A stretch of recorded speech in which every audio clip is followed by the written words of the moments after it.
I had been on this earth for 68 years, and the only time I ever truly thought I might become a violent man was in my own son's living room, in Anchorage, Alaska, on a frozen November night, over a cup of coffee I never got to finish. My name is Ron Smith, retired carpenter, widower, third-generation Alaskan, born and raised in Spenard, back when Spenard was still the kind of neighborhood your mother warned you not to walk through after dark. I've got hands like catcher's mitts, a ruined left knee from a roofing job in 1994, and according to my late wife, Gloria, a face that always looked disappointed, even when I was perfectly happy. She wasn't wrong. That's just how the face settled. For 40 years I built things. Decks, cabinets, staircases, entire houses from the foundation up. I understand load-bearing walls. I understand which joints hold and which ones fail. I understand that good work cannot be rushed, that patience is not weakness, and that the most important part of any structure is usually the part nobody sees. What I did not understand, not until that night, was how a man could look at his own newborn daughter and call her damaged. Henry did, and that was the night I left his house, drove back to Raspberry Road, sat in my workshop until 3 a.m, building a wooden rocking horse I had nobody to give to, and decided quietly, the way I decide most things, that I was going to find that little girl if it took the rest of my life. In the end, it took 9 years, worth every one of them. Before I go any further, you ought to know who matters here. Henry Smith, my son, 41 years old by the time this story reached its end. Regional manager for a commercial real estate firm downtown. Handsome in that polished, impatient way that makes people assume competence before he says a word. He got his ambition from me. The coldness came from somewhere else, somewhere I never managed to name. Gloria used to say Henry came into the world already calculating. Back then she said it with affection. I stopped saying it affectionately sometime after that November. Jennifer, Henry's wife, thin, careful, apologetic by nature. The sort of woman who says sorry before asking someone to pass the salt. She went along with the adoption the same way she went along with most things in her life, Henry decided. Jennifer folded inward and said nothing. For 9 years I blamed her exactly as much as him. Later I learned one detail that complicated the equation. But at the time, in my mind, silence made her equally guilty. Then there was Cynthia, my granddaughter, born on a Thursday morning at Providence, Alaska Medical Center, 3 weeks early, with Gloria's eyes and her great-grandmother's stubborn chin. The doctors identified profound bilateral hearing loss within 48 hours. She weighed 6 pounds, 2 ounces. I held her for exactly 1 hour before the world tilted off its axis. She smelled like something brand new. She wrapped her whole fist around my finger and held on. Henry called her damaged. I called her the finest thing I had ever held. And Benjamin. I didn't meet him until much later, when he was 14, deaf since birth, sharp as a fresh chisel. Funny in the way some people get when they've had to become smarter than the world too early, carrying that particular kind of anger that comes from growing up underestimated. He arrived by accident and changed everything. And finally, Gloria, my wife. She died in the 6th year of the search.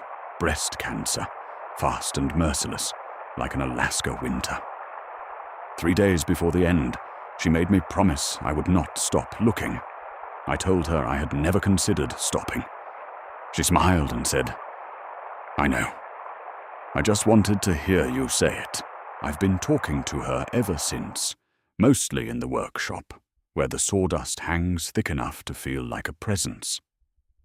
That afternoon, Henry called and asked me to come over. He and Jennifer lived up in the hillside neighborhood, where the lots were bigger, the houses more expensive, and people put decorative stone bears on the porch to suggest their lives were orderly and tasteful. The kind of neighborhood that makes you think everything inside must be fine. Nothing about that night was fine. Jennifer opened the door, looking like she'd been crying for hours and pretending she hadn't. I noticed. I always noticed things like that. I just didn't know yet what she had been crying about. Henry was already standing in the living room. People stand when they're about to deliver news they've already decided you don't get a vote on. "Dad," he said, "we need to tell you something about the baby." Cynthia was 3 days old. I had been at the hospital every day, pressing my face to the nursery glass like a fool in love, which I was. "What about her?" Henry looked at Jennifer. Jennifer looked at the floor. Then Henry looked back at me. "She's deaf, Dad. Profoundly deaf. Both ears.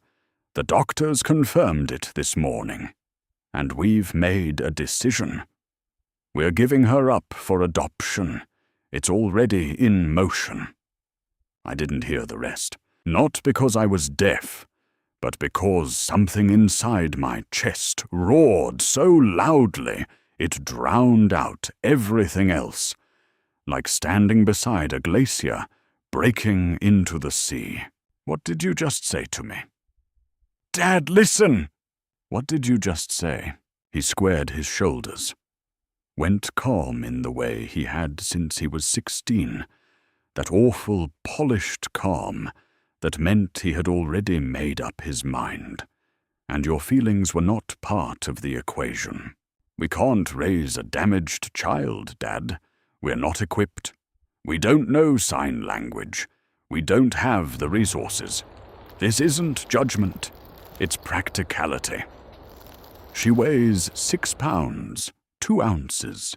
She has her grandmother's eyes. And you are standing in your own living room calling her damaged?" Henry's jaw tightened. "The adoption is arranged. Closed adoption. Private. It's done. There's nothing you can do." I looked at him for a long time, tried to find the boy I had once taught to use a hand plane somewhere in that face. Couldn't find him. I set my coffee cup down very carefully on his expensive end table so I wouldn't put it through his expensive window. Put on my coat, walked to the door. "Dad, don't be dramatic." I closed the door behind me. Not a slam, just a close. Clean. Final. Like a good joint. I drove home through the Anchorage night. The November roads already going slick. The mountains erased behind clouds. When I got to Raspberry Road, I went straight to the workshop, turned on the light, rolled up my sleeves, pulled out lumber. I built a rocking horse all night. I don't remember how many times I measured, cut, sanded, reworked. I only remember that my hands needed something to do, or else I might have driven back up to Hillside and put my fists through that tasteful living room. Woodworking had always done that for me, saved me from the things I could not name. That night, it saved me from rage. Gloria stood in the doorway for a long time. She was still alive then, still strong enough to lean against the frame and watch me the way only a wife of 40 years can watch a man and know everything without asking twice. "How is she?" Gloria asked. I kept sanding the curve of the horse's neck. Henry called her damaged. The room went silent. except for sandpaper over wood. After a while, Gloria stepped inside and put her hand between my shoulders. "You're going to find her," she said. Not as a question. As a fact. I will. I didn't know how. I didn't know how long it would take. I didn't know what it would cost. I didn't know then that the answer had once sat inside an envelope with my name on it, only 22 miles away for almost 9 years. That night I knew only one thing. If her own parents would not learn how to speak to her, then I would be the exception. And like everything sturdy in my life, that promise was built not with shouting, but with wood, nails, sawdust, and silence. From the first year through the third, I studied. Anchorage Community and Technical College offered evening ASL courses on Mondays and Wednesdays. Fluorescent lights, dry erase marker smell, industrial carpet. The first night I walked in, the room was full of 19-year-olds who thought sign language might be interesting. I was there because somewhere out there was a little girl who could not hear, and nobody in her biological family had bothered to learn how to speak to her. I had decided I would not be one of them. The instructor was Patricia, a deaf woman who used an interpreter for the first few sessions before dropping us into immersion. That first night, she looked at me, the way people look at an old dog they're not quite sure can learn anything new. I learned everything. I am a carpenter. Hands are tools. Precision matters. Muscle memory is built through repetition. There are no shortcuts. I practiced signs in the workshop while I worked. I practiced in the grocery store line, moving my fingers against my leg. I practiced in the truck driving to old job sites I still consulted on. I pestered Patricia with questions until she stopped looking at me like an old dog and started looking at me like a surprise. By year 2, I could carry on a conversation. By year 3, I was dreaming in ASL. Gloria found this hilarious. 20 years I asked you to learn Spanish, she said once over coffee, laughing, healthy and alive and bright in the morning light. 1 granddaughter, and suddenly, you're a linguist. I took her hand across the table and squeezed it. I didn't know yet that I only had 4 more years of mornings like that. Private investigators were a swamp of expense and disappointment. The first one, a man named Garrett, operated out of a strip mall office between a nail salon and a tax preparer. He took $1,800 from me over 3 months and came back with a folder full of information I could have found myself. The second one was more professional. 6 months later, he sent a polite email explaining that closed adoptions in Alaska were nearly impossible to penetrate legally, and he did not think he could help me further. I thanked him, filed the paperwork, kept going. I attended every deaf community event I could find in south-central Alaska.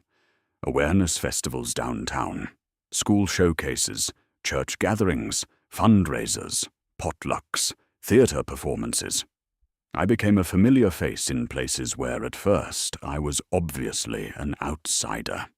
A hearing man in his 60s, former carpenter, hands too big, face permanently unimpressed. People were kind to me. Nobody had seen a little girl who looked like Gloria. And slowly I realized I was not just learning a language. I was entering a world, a culture, a community the hearing world consistently misunderstood. I saw children underestimated. I saw adults communicating faster, richer, and more beautifully than half the spoken conversations I had heard in my life. I saw dignity without apology. Every time I learned something new, I hated Henry more. Not just because he had given up his daughter, but because he had never even tried to understand who she was. Gloria died in year 6, February. The mountains outside were buried in snow, the daylight thin and grey. The hospital room smelled like antiseptic and flowers that had already begun to turn. She held my hand, skin paper thin, eyes still brighter than seemed fair. "Find Cynthia," she said. "I will. Don't eat like an idiot after I'm gone." "That one I can't promise." She smiled, closed her eyes, and that was it. I drove home in the dark while snow swept across the windshield and talked to her the entire way. I still do. Some people think speaking to the dead means something has gone wrong in your head. I think it's just honesty. When you live beside someone long enough, they do not vanish simply because their heart stops. Henry came to the funeral, Jennifer cried. We stood at the graveside in Angelus Memorial Park, with the whole city spread out below us, like an apology too late to matter. Henry put a hand on my shoulder. "She was a great woman, Dad." I did not tell him what I had been doing for 6 years. He thought I had accepted things, thought old Ron had moved on, found peace in the 2 younger children Henry had let me know. Healthy and hearing, growing up in that hillside house with no idea they had a sister. To this day, thinking about that tightens my jaw. I kept searching. I registered with every adoption reunion registry I could find. State databases, national databases, online forums, deaf community newsletters. I even went to a conference on adoptee rights and sat in the back listening to people talk about sealed records and the cruelty of systems that classify human origins like confidential paperwork. 9 years. Nothing at all. Then came year 9, the year I started volunteering at Seaview School for the Deaf. Someone mentioned the school wanted to start a woodworking enrichment program, but didn't have an instructor. I showed up on a Monday afternoon in March carrying my own tools, and no expectation beyond doing something useful. Benjamin was sitting in the back of the room, feet up on a workbench that wasn't his, bag of chips in hand. The aggressive kind of teenage indifference meant to announce to the world that nothing impressed him. He was 14, dark-haired, wiry, wearing a hoodie that looked older than he was. He looked up at me, sized me up in about 2 seconds, and signed, "You the carpenter guy?" I signed back, "You the kid eating chips on my workbench?" He looked down at his feet, then back at me. A smile flickered and vanished because his reputation clearly mattered to him. "Your ASL is pretty good," he signed. "For an old guy. Your manners are terrible," I signed. "For any age." He laughed, then covered it with a fake cough. Right then I knew we would get along fine. Benjamin had the right hands for this work. Patient hands, exact hands, hands that needed something real to do. His home life came out in fragments, sideways, the way ashamed kids talk about things that were never their fault. His mother worked 2 jobs. His father was more theory than person. He rode the bus every day from Mountain View. Before long, he started staying late. We worked and signed at the same time. He taught me slang from the deaf community, the sort Patricia had absolutely not covered in class, and which I will not repeat here because some of it was wildly inappropriate for a man my age. I never told him the real reason I was there. I didn't tell anyone. Then one Thursday in October, Benjamin showed me a photo on his phone, and my life changed direction. Benjamin was scrolling through photos from a deaf youth retreat at Eklutna Lake, campfire shots, kayaks, teenagers making ridiculous faces at the camera. He was showing me, because in one of the pictures he was laughing for real, and that was rare enough to document. I was smiling at that when my eyes shifted to the background. A girl, slightly out of focus, standing near the edge of the group. Mug in both hands, mid-laugh, mid-sign, turned toward someone beside her. I went completely still. She had Henry's jaw, Gloria's eyes, the same stubborn chin I had seen in old family photographs going back 4 generations. My hands stopped moving. Who is that? I signed, and my fingers were not as steady as I would have liked. Benjamin glanced at the image. Oh, that's Cynthia. She's in my Saturday group at the Fireweed Community Center. Why? I kept looking for another 3 seconds. No reason, I signed. Good picture. Then I excused myself, walked out to the parking lot, sat on the hood of my truck in the October cold, with the Chugach Mountains burning gold in the distance, the air already smelling like wood smoke and early winter. I looked at the sky for a long time. Gloria, I said out loud to nobody and everything. You are not going to believe this. I did not cry. I'm not much of a crier. My eyes simply did something that was, technically speaking, not entirely unlike it. I did not run to Cynthia immediately. Everything I have ever rushed in life has left a scar. Dovetail joints, raising Henry. A conversation I almost had in 1987 with a woman from Fairbanks. Anything worth keeping requires patience. Over the next week, I asked Benjamin, as casually as I could, about the Saturday group. Who ran it? Where exactly it met? Who came? What they did? Benjamin was not stupid. He looked at me with the expression of someone who knew something larger was happening, even if he couldn't yet see the whole picture. Finally, he asked outright, "Is this about Cynthia?" I didn't answer right away. I set down the hand plane and looked at this 14-year-old boy who had wandered into my life like a missing piece I hadn't realized I needed. I need you to trust me, I signed. And I need you to know that if you help me, when I explain later, you will understand why. Can you do that? Benjamin went quiet for a long time. Not theatrical silence. Thinking silence. Then he nodded. Okay. He introduced us on a Saturday morning in late October at the Fireweed Community Center. The room smelled like old coffee and floor wax.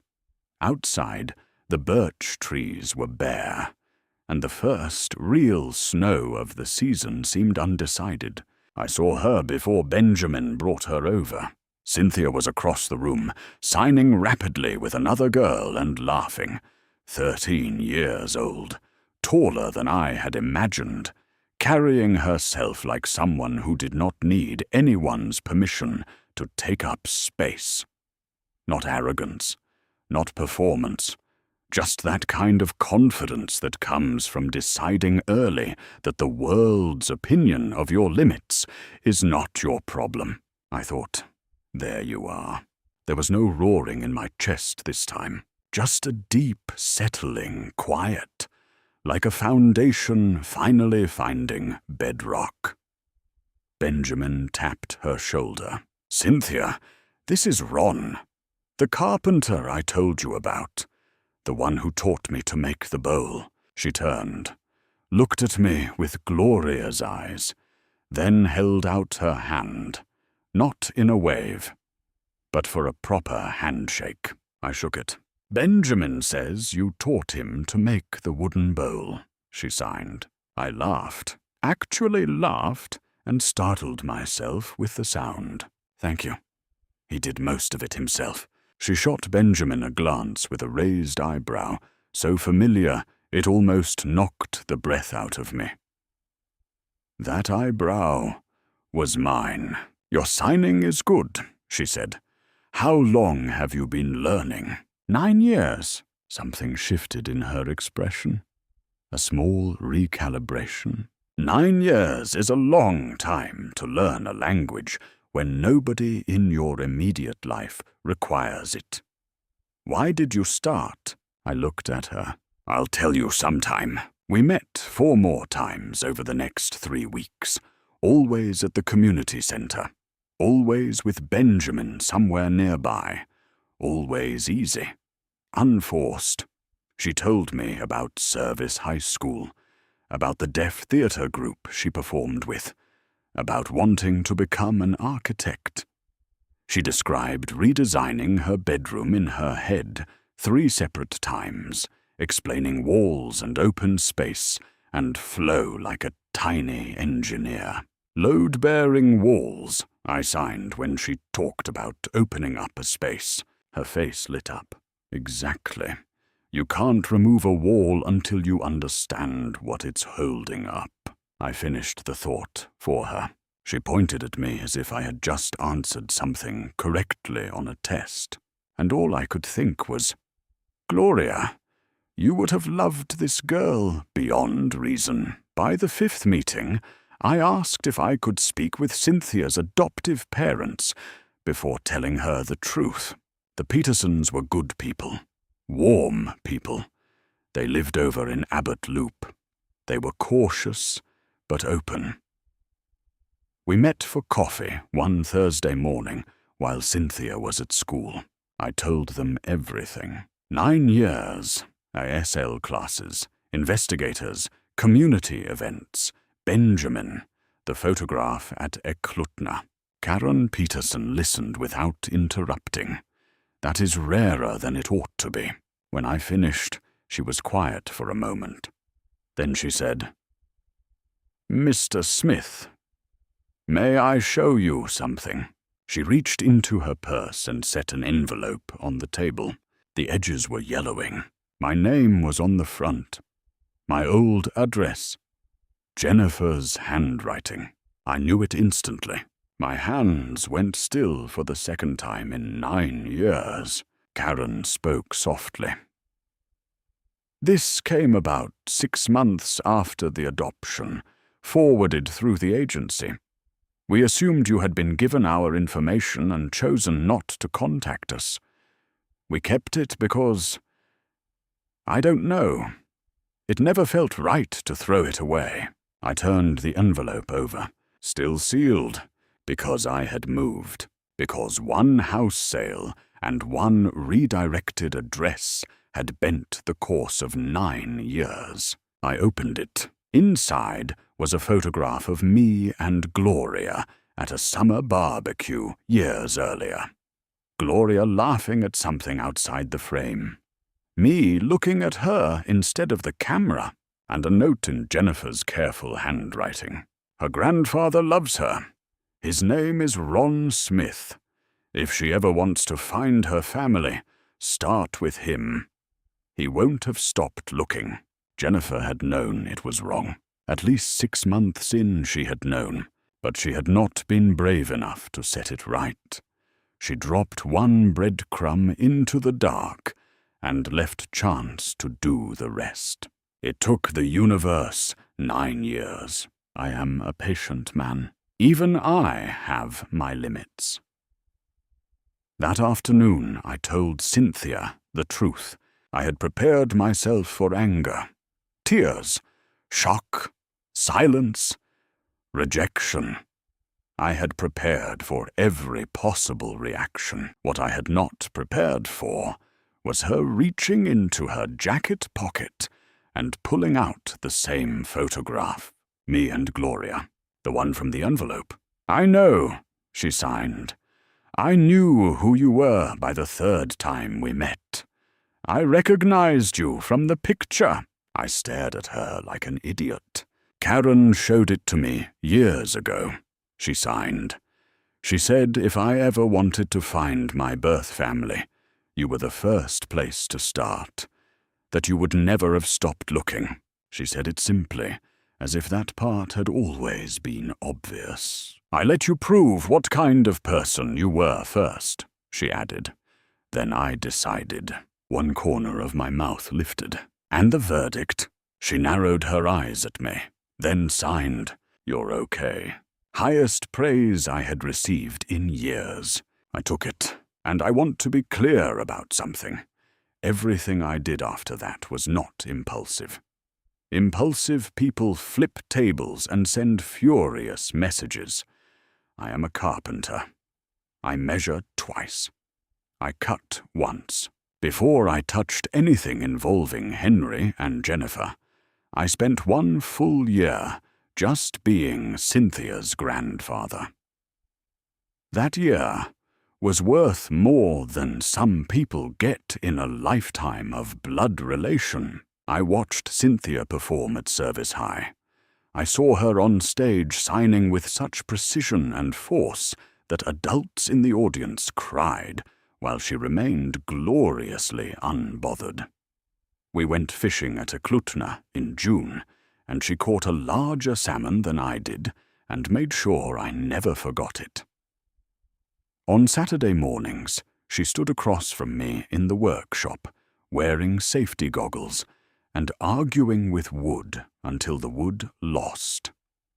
I took photographs of everything, the way proud grandfathers do, not to prove anything, just to collect evidence that I had been lucky. Benjamin became part of it too. He stayed later, worked harder, laughed more.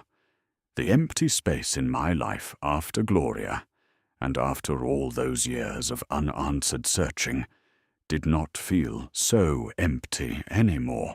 In that same stretch of time, I quietly met with my attorney, David Hensley, a sensible man on L Street who wore practical shoes, charged fairly, and told the truth even when it was inconvenient. I rewrote my will. The house on Raspberry Road, the savings, the workshop, the tools, the investments Gloria and I had built over decades, all of it divided between Cynthia and Benjamin, with provisions for education and professional tools. Henry's name came out. No drama, no annotation, no apology. David looked at me over his reading glasses. "You sure?" "Yes." I signed. Then I called Henry, invited him and Jennifer to dinner. I told him it was a special occasion. He sounded pleased. Henry had always believed every gathering was an opportunity. This one was, just not the kind he imagined. I cooked properly, brought out Gloria's good dishes, lit candles, cleaned the house. Raspberry Road was warm against the December cold.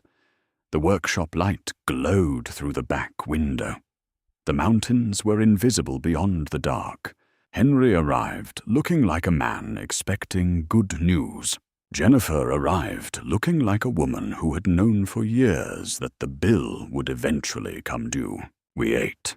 Henry talked about a development deal near Ship Creek. Jennifer asked polite questions about my knee. The fire cracked in the stove. Everything on the surface was civilized. Then dessert was cleared. I said, "I want to show you something."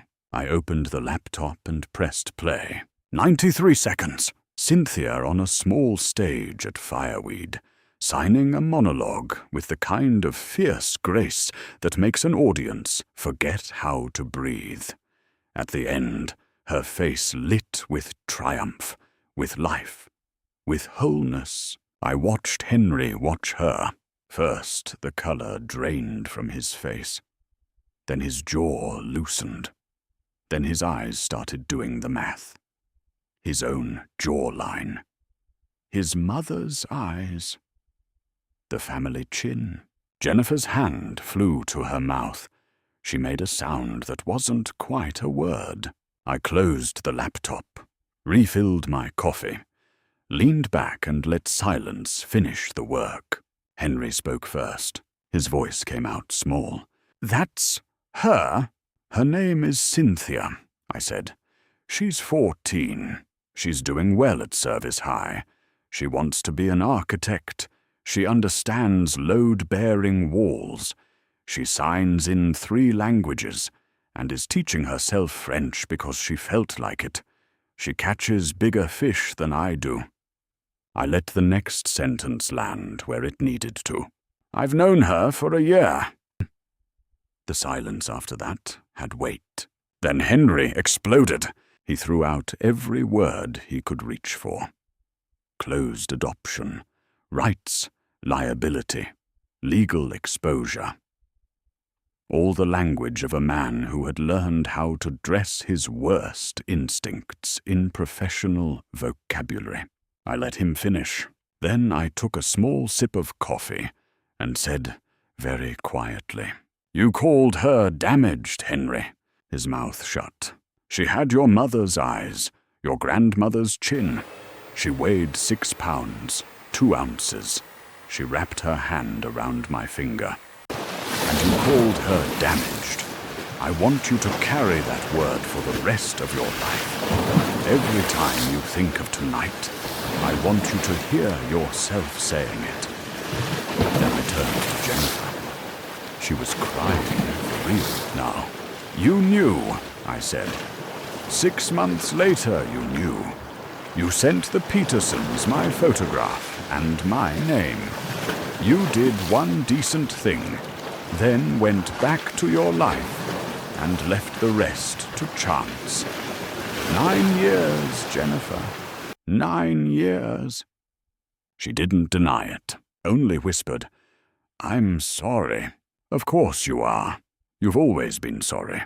It's just that in this case, the interest rate on sorry was 9 years. Then, while I stacked the dishes with the calm of a man finishing the last step in a project he had planned for months, I said, "First, Cynthia knows exactly who she is and where she comes from. She has chosen not to meet either of you. That choice is hers. If either of you approaches her without invitation, the Petersons have a very good lawyer. And as it happens, so do I. Second, I revised my will. David Hensley on L Street has the final documents. After tonight, I doubt the contents will surprise you." Henry went pale. "You cut me out?" I redirected. "Who the hell is Benjamin? A 14-year-old boy who has done more for this family in 9 years than you have. By the simple act of being decent." I folded the dish towel neatly. "The roads are icy. Drive carefully." Then I walked into the workshop and shut the door.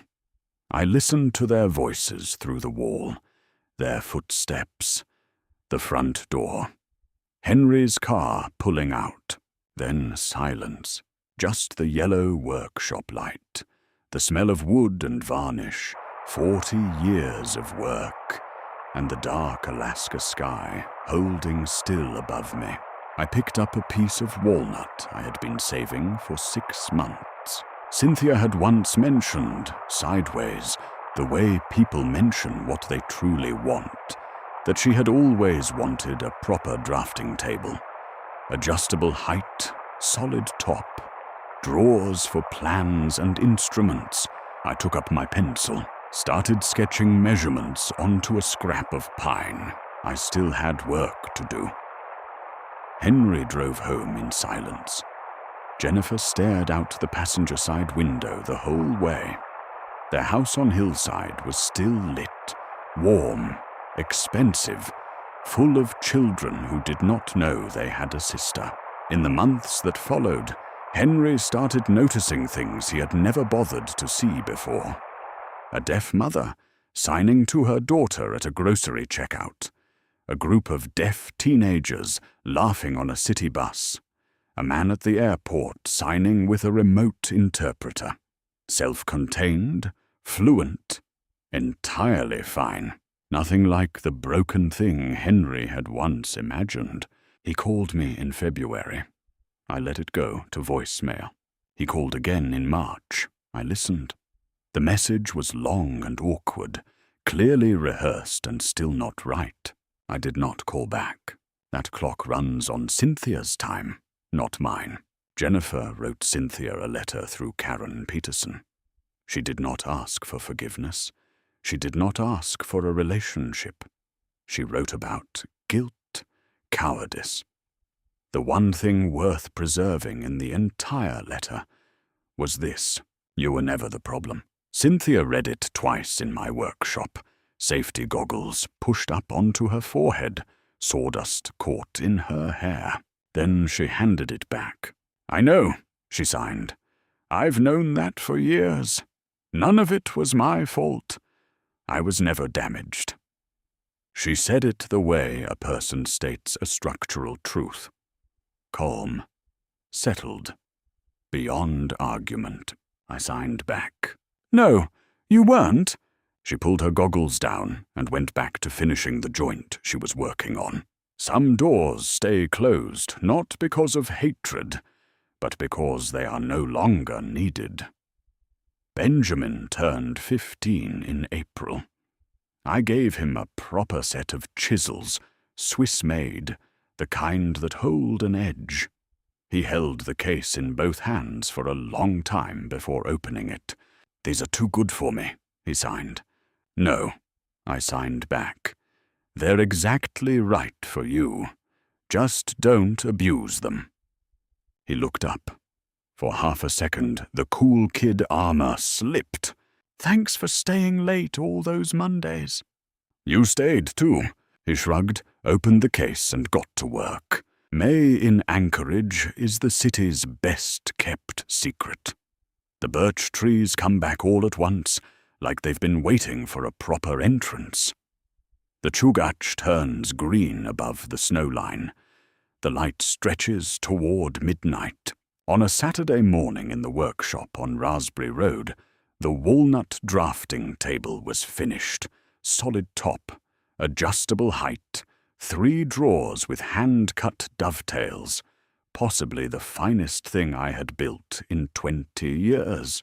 Cynthia stood across from me in safety goggles, working on a cabinet of her own design. Clean lines, smart joinery, no wasted space. She adjusted a corner joint, pressed it together, and the 2 pieces met so cleanly, a fingernail wouldn't fit between them. She held it up. Perfect. I took it, turned it over in my hands, nodded once. "You get that from me," I signed. She rolled her eyes with the affectionate irritation of family, then went back to work. In the corner of the workshop, under a dust cloth, sat the wooden rocking horse I had built on the night I lost her 14 years earlier. 3 weeks before, Cynthia had spotted it. I told her the whole story. She went very still. Then she asked, "You made it that night. For who?" I looked at her. She looked at me. Then she signed one word. "Oh." She stared at the horse for a long time. Then she said, "I want to refinish it. Give it to my little cousin." I told her that was a very fine idea. Gloria would have agreed. Henry never got another dinner invitation. He kept leaving voicemails, careful and rehearsed, each one shorter than the last. The final one came in October. 14 seconds long. "Dad, I'm sorry. 14 seconds. 9 years, too late." I still haven't called back. Maybe one day Cynthia will want to meet him. Maybe she won't. That equation is hers. I won't rush it. What I know is this. On a Saturday morning in May in Anchorage, Alaska, with the birch trees green again, the Chugach bright above the city, and golden light pouring through the workshop skylight, my granddaughter stands across from me, making something beautiful with her hands. She is 14, brilliant, fluent in 3 languages, future architect. She understands load-bearing walls. She has glorious eyes. She outfishes me. And sometimes, just to see my reaction, she signs back at me. I got that from you. She is the least damaged person I have ever known. She is extraordinary. She is exactly who I knew she would be on the night I held her for 1 hour in Anchorage, and she wrapped her tiny hand around my finger and refused to let go. Some things are worth 9 years. Some things are worth more than that. The workshop light on Raspberry Road still comes on around 6 most mornings. Ron Smith is not hard to find. But in the end, that is not the most important part. The most important part is this. For 9 years, he never once stopped preparing himself to deserve the moment he finally found her.